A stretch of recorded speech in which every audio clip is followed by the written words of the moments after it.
I paid for my sister's rent for 3 years, 36 months, $43,000.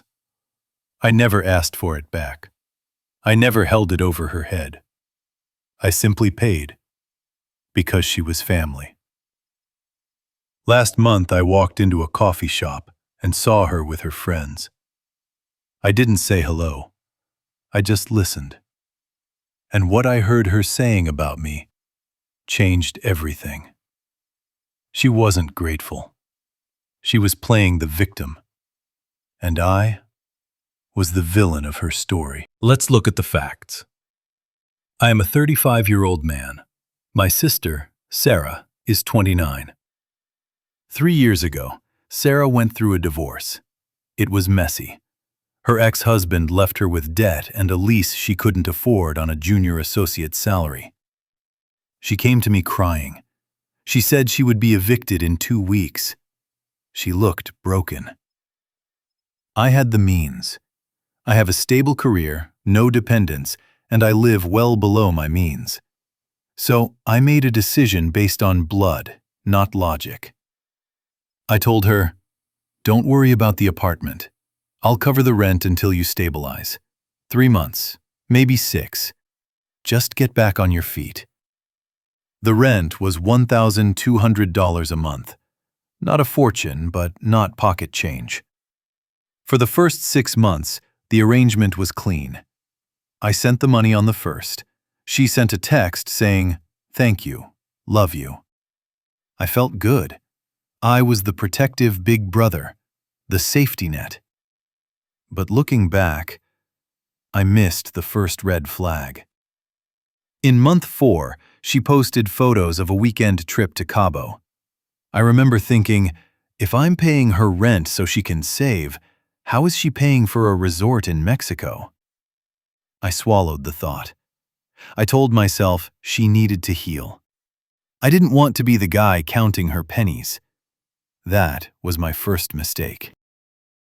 6 months turned into a year. The thank you texts stopped coming on the first.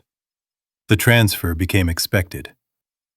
It was just another utility bill for me and income for her. By year 2, the dynamic had shifted completely. I went over to her place for dinner. I noticed new furniture. Not IKEA furniture. High-end pieces. There was a new gaming console. Designer bags in the hallway. We sat down to eat, and I decided to gently bring up the timeline. I asked, "So, how is the job market looking? Do you think you'll be able to take over the lease next renewal?" Her demeanor changed instantly. The temperature in the room dropped. She put her fork down and looked at me like I had insulted her. She said, "Why are you pressuring me? You know I'm still traumatized from the divorce. You have so much money. Why does this matter to you? Are you keeping score?" Are you keeping score? That phrase stuck with me. I wasn't keeping score. I was keeping her housed. But in that moment I realized something. To her, my money wasn't a loan. It wasn't help. It was a tax she felt entitled to collect. I backed down. I didn't want to fight. I paid for another year. This is where it gets complicated. The social circle. You see, Sarah is charismatic. She talks to everyone. Our parents, our cousins, our mutual friends. I'm quiet. I work, I go home, I mind my business. Slowly, I started getting comments from family members at gatherings. My aunt pulled me aside at Thanksgiving and said, "It's so good of you to support Sarah. She's so fragile right now. Be patient with her." Fragile? She had just bought a new car. A car nicer than mine. But apparently to the family, she was a victim struggling to survive. Then my best friend Mike called me. He said, "Hey man, Sarah told us you were giving her a hard time about money. She said you were threatening to cut her off if she didn't do what you wanted." I was stunned. I had never threatened her. I had never asked her to do anything. I asked Mike, "What did she say exactly?" He hesitated. Then he told me, "She implied you were using the money to control who she dates, that you were holding the rent over her head to make her obey you." I felt a cold pit in my stomach. I was paying $1,200 a month to be painted as a tyrant. That brings us to last month, the coffee shop. I walked in. She was at a corner table with two friends. She didn't see me. I heard my name. I stopped behind a pillar. I know, eavesdropping is rude, but I had to know. She was laughing. She held up her iced latte and said, "Oh, don't worry. My brother pays for my life. He's such a pushover. I just have to cry a little bit about my ex, and the transfer comes through. He thinks he's saving me, but honestly, it's the least he can do. He makes way more than me. It's basically wealth redistribution." Her friends laughed. Wealth redistribution? Pushover? Something snapped. Not in a violent way, but the part of me that cared just died. It went silent. I didn't confront her there. I didn't make a scene. I walked out. I went to my car. I pulled out my phone. I opened my banking app. I canceled the recurring transfer.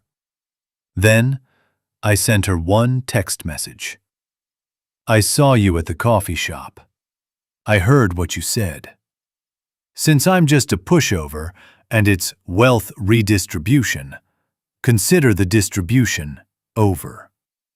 You have 30 days to figure out your rent. Good luck." The fallout was nuclear. Within 10 minutes, my phone blew up. 34 missed calls. Texts scrolling so fast I couldn't read them. First, denial. "It was a joke. You misunderstood." Then, anger. "You can't do this. I'll be homeless. You're a monster." Then, the flying monkeys arrived. Our parents. My mother called me, screaming, "How can you do this to your sister? She's family. She made a mistake, but you can't leave her on the street." I told them exactly what she said. I told them about the car, the trips, the wealth redistribution. It didn't matter. To them, the verdict was already in. I was the strong one. She was the weak one. Therefore, it was my duty to suffer so she could thrive. They gave me an ultimatum. Reinstate the payments, or I'm not welcome at Christmas. They said I was being petty over words, that family helps family no matter what. I haven't spoken to Sarah in 3 weeks. She is currently scrambling to find a roommate because she can't afford the place on her own. She is posting on social media about toxic family members and narcissistic abuse. I am saving $1,200 a month. My house is quiet. My conscience is clear. But my family says I broke the code. So I place the evidence before you. I paid. I listened. I left. Am I the traitor here? What is your verdict?